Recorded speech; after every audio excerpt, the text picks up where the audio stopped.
샬롬. 오늘도 하나님께 주시는 생명과 그 기쁨을 누리길 간절히 소망합니다. 저는 오늘의 교회를 섬기는 노치형 목사입니다. 하나님께서는 언제나 우리에게 좋은 것을 주시죠. 그것 중에 하나가 생명입니다. 그 생명을 우리가 어떻게 사용하면 더 큰 기쁨을 누릴 수 있을까요? 그것은 바로 선한 일에 우리의 생명을 사용하는 것입니다. 그 선한 일에 대해서 몇 가지를 얘기해 본다면 생명을 살리는 일이며 서로 사랑하여 화평케 하는 일이며 그리고 거짓과 싸워 진리의 빛을 드러내는 일일 것입니다. 그러한 믿음의 삶이 여러분과 저의 삶 속에서도 충만히 임하길 간절히 소망해 봅니다. 오늘 우리에게 주시는 하나님의 말씀은 에스라 2장 1절에서 70절입니다. 하나님께서 우리에게 주시는 말씀을 함께 듣겠습니다. 에스라 2장 1절에서 70절 말씀입니다. 옛적에 바벨론 왕 느부갓네살에게 사로잡혀 바벨론으로 갔던 자들의 자손들 중에서 노임을 받고 예루살렘과 유다도로 돌아와 각기 각자의 성읍으로 돌아간 자, 곧 스룹바벨과 예수아와 느헤미야와 스라야와 르엘라야와 모르드게와 빌산과 미스발과 비구웨와 르흠과 바하나 등과 함께 나온 이스라엘 백성의 명수가 이러하니 바로스 자손이 2172명이요 스바랴 자손이 372명이요 아라 자손이 775명이요 바한 모압 자손 곧 예수아와 요압 자손이 2812명이요 엘람 자손이 1254명이요 삿두 자손이 945명이요 삭게 자손이 760명이요 바니 자손이 642명이요 부베 자손이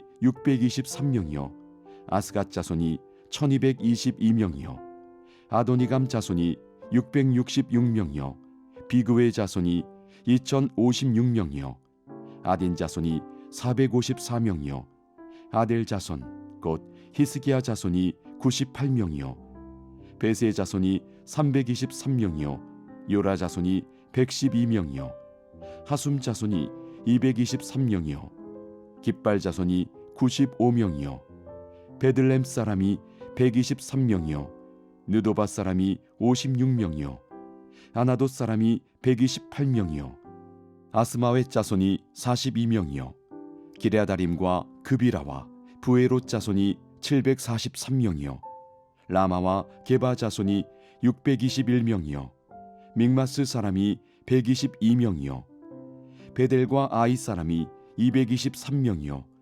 느보 자손이 52명이요 막비스 자손이 156명이요 다른 엘람 자손이 1254명이요 하림 자손이 320명이요 로드와 하딧과 오노 자손이 725명이요 여리고 자손이 345명이요 스나 자손이 3630명이었더라.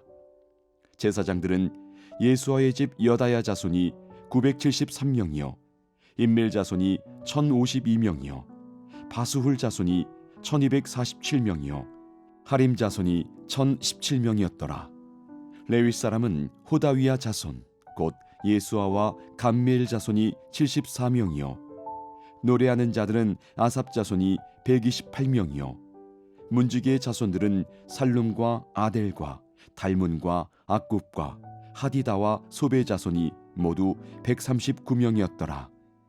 느디님 사람들은 시아 자손과 하수바 자손과 답바웃 자손과 게로스 자손과 시아하 자손과 바돈 자손과 르바나 자손과 하가바 자손과 악굽 자손과 하갑 자손과 사물레 자손과 하난 자손과 깃델 자손과 가할 자손과 르아야 자손과 르신 자손과 느고다 자손과 갓삼 자손과 우사 자손과 바세야 자손과 베세 자손과 아스나 자손과 무님 자손과 누부심 자손과 박복 자손과 하그바 자손과 할훌 자손과 바슬룻 자손과 무히다 자손과 하르사 자손과 바르고스 자손과 시스라 자손과 데마 자손과 느지야 자손과 하디바 자손이었더라.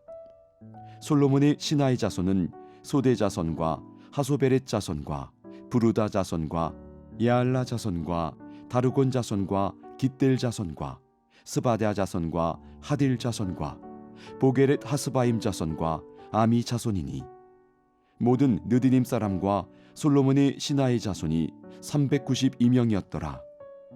델멜라와 델하르사와 그룹과 앗단과 인멜에서 올라온 자가 있으나 그들의 조상의 가문과 선조가 이스라엘에 속하였는지 밝힐 수 없었더라. 그들은 들라야 자손과 도비야 자손과 느고다 자손이라 모두 652명이요 제사장 중에는 하바야 자손과 학고스 자손과 바르실레 자손이니 바르실레는 길앗 사람 바르실레의 딸 중에 한 사람을 아내로 삼고 바르실레의 이름을 따른 자라. 이 사람들은 계보 중에서 자기 이름을 찾아도 얻지 못하므로 그들을 부정하게 여겨 제사장의 직분을 행하지 못하게 하고 방백이 그들에게 명령하여 우림과 둠밈을 가진 제사장이 일어나기 전에는 지성물을 먹지 말라 하였느니라. 온 회중의 합계가 42,360명이요 그 외에 남종과 여종이 7,337명이요 노래하는 남녀가 200명이요 말이 736이요 노새가 245요 낙타가 435요 나귀가 6,720이었더라. 어떤 족장들이 예루살렘에 있는 여호와의 성전터에 이르러 하나님의 전을 그곳에 다시 건축하려고 예물을 기쁘게 드리되 힘 잘하는 대로 공사하는 금고에 드리니 금이 6만1,000 다리기요 은이 5,000만에요 제사장의 옷이 100벌이었더라. 이에 제사장들과 레위 사람들과 백성 몇과 노래하는 자들과 문지기들과 느디님 사람들이 각자의 성읍에 살았고 이스라엘 무리도 각자의 성읍에 살았더라. 에스라 2장에서는 포로 귀한 데서 온 사람들의 그런 특징에 대해서 묘사하고 있습니다. 아주 긴 본문으로 나와 있는데 이 본문에는 어떤 질서가 있음을 보게 됩니다. 그것은 바로 어떤 지도자의 그룹에서부터 서민의 그룹에 이르기까지 서민의 그룹은 어떤 지역적인 특색 또는 가문의 특색에 따라서 그렇게 명명되어 있음을 고백하게 됩니다. 성경에서 왜 이런 기록을 하고 있을까요? 그것은 모든 사람이 하나님의 구원의 대상이다라는 것을 단적으로 표현해 주는 것이라고 할 수 있습니다. 어떤 사람이 갑이고 어떤 사람이 을이고가 중요한 것이 아닙니다. 어떤 사람이 위에 있는 사람이고 어떤 사람은 아래에 있는 사람인가 하는 것도 중요하지 않습니다. 그 사람이 이름이 드러난 사람인가 아니면 이름이 알려지지 않은 사람인가 하는 것도 중요하지 않습니다. 하나님께서는 이름 없이 한 번도 불려지지 않는 이름 같은 그러한 존재 속에 생명을 바치는 사람까지 그 한 영혼까지 사랑하고 구원하고자 하신다는 사실을 우리는 다시 한번 생각해 보게 됩니다. 오늘 본문 앞부분을 읽겠습니다. 1절에서 2절입니다.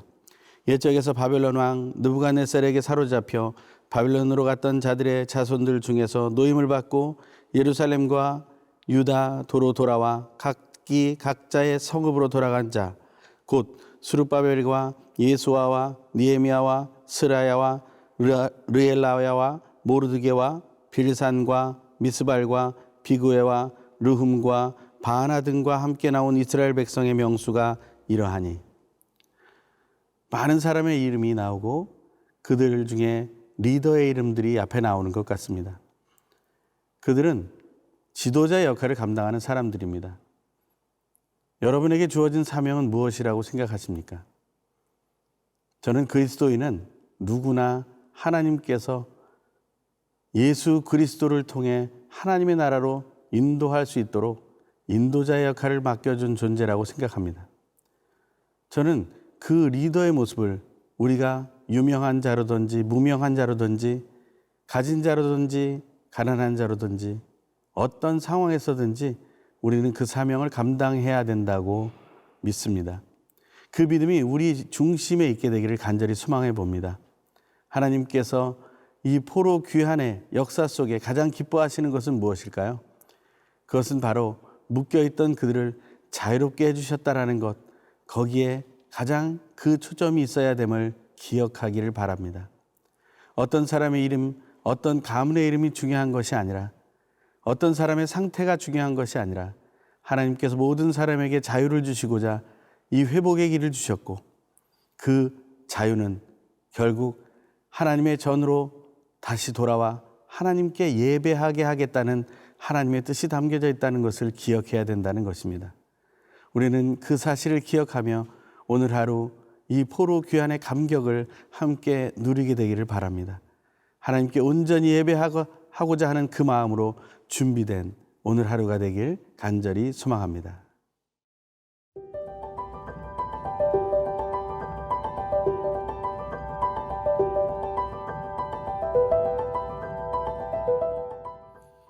오늘 본문에 나타난 사람들의 기록 명단을 다시 한번 크게 분류해 본다면 첫 번째 1절부터 35절은 어떤 리더와 서민들, 그들의 가문과 족속에 따라 또 출신에 따라 구분이 된 명단들이 나옵니다. 그리고 두 번째 명단은 36절부터 70절까지 나오는 명단인데 그들은 레위 자손을 중심으로 한 예배하는 자들의 기초를 고백하고 또 나눌 수 있는 그런 사람들로 구성되어 있습니다. 하나님께서 포로에서부터 자유롭게 하셨던 그 놀라운 이유가 바로 성전의 회복과 그리고 예배의 회복을 의미하고 있었다는 것을 우리가 나누었습니다. 우리는 그 사실을 확실히 체험해야 합니다. 하나님께서 이 본문의 절반을 사용하면서 레위 자손과 그들과 함께 노래하는 자들과 그들과 함께 성전에서 봉사하는 자들을 설명하고 계시는 것은 그만큼 그 삶 속의 예배가 얼마나 중요한지를 보여주고 계시는 것이라는 것입니다. 누가 종교인이냐 종교인이 아니냐 하는 것은 중요한 것이 아닙니다. 왜냐하면 진정한 예배만이 참된 자유를 회복시켜 줄 수 있기 때문에 그렇습니다. 하나님께서 그들을 통해 주고자 했던 그 기쁨의 회복, 그것이 우리에게도 일어나기를 간절히 소망해 봅니다. 이 예배하는 사람들의 이름을 왜 이렇게 다 함께 모아서 적어놓게 되었을까요? 성경은 곳곳에서 이 레위 사람들이 섬기는 일에 대해서 또 성전이 회복되는 것에 대해서 말할 때마다 이들의 모습들이 등장하게 되는데 그 이유는 바로 온전한 예배는 하나님 안에서의 온전한 동역으로부터 이루어진다는 사실을 말씀해 주고자 하시는 것임을 기억해야 한다는 것입니다. 예배는 각각의 순서를 맡은 사람들이 그저 각자의 역할을 하면 되는 것이 아닙니다. 이 예배의 가장 중요한 요소 중에 하나는 바로 성도의 교제라는 것입니다. 하나님께 예배하는 자들은 서로 하나님 아버지와 예수 그리스도 성령 하나님 안에서 하나 되어야 합니다. 우리가 서로의 생명을 존중하게 되고 또 예수 그리스도의 그 십자가의 사랑으로 서로를 사랑하게 되며 그리고 서로 사랑의 모습이 기초가 되어 우리가 가는 곳마다 서로가 사랑하게 되는 놀라운 역사가 이루어지게 된다면 그 안에서는 화평이 이루어지게 될 것입니다.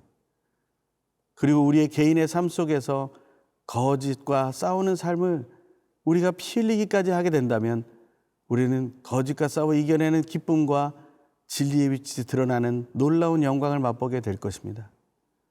바로 이것이 성도의 교제의 결실의 모습입니다. 성도의 교제는 그저 많은 사람이 모여서 많은 헌금이 거치고 그 돈으로 많은 일을 하는 것을 얘기하는 게 아닙니다. 그 재정을 어떻게 투명하게 썼느냐를 밝혀내는 것이 중요한 것이 아닙니다. 진정 중요한 것은 그들이 모여서 함께 예배함을 통해서 정말 지옥이 떨리고 있는지, 정말 사탄이 그 모든 무장을 해제하고 쫓겨가게 되는 것인지, 그리고 그 자리에 차지했던 모든 악한 영과 귀신들과 모든 허탄한 것들이 쫓겨나가게 되는 것인지, 그것을 우리는 결실로 보아야 한다는 것입니다. 진정 온전한 예배자가 되기 위해서 우리가 기억해야 할 것은 우리가 온전한 동역자인가 하는 것을 확인해 보는 것입니다. 이 수없이 많은 이름들, 이곳에 나오지도 않은 그러한 이름과 가문들이 있다 할지라도 하나님께서는 우리 모두가 동역자로서 예배하기를 원하십니다. 그 기쁨을 맛보는 오늘 하루가 되길, 우리의 남은 인생이 되기를 간절히 소망합니다.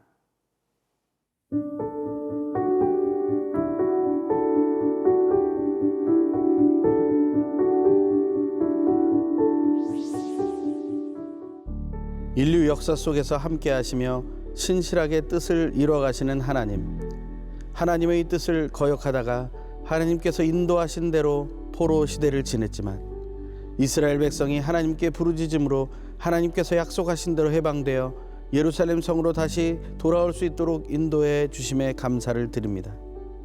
이스라엘 백성들이 해방된 기쁨을 체험했던 것처럼 믿음으로 오늘을 살아가는 우리들에게도 해방의 기쁨과 감동을 구체적으로 체험하게 인도해 주십시오.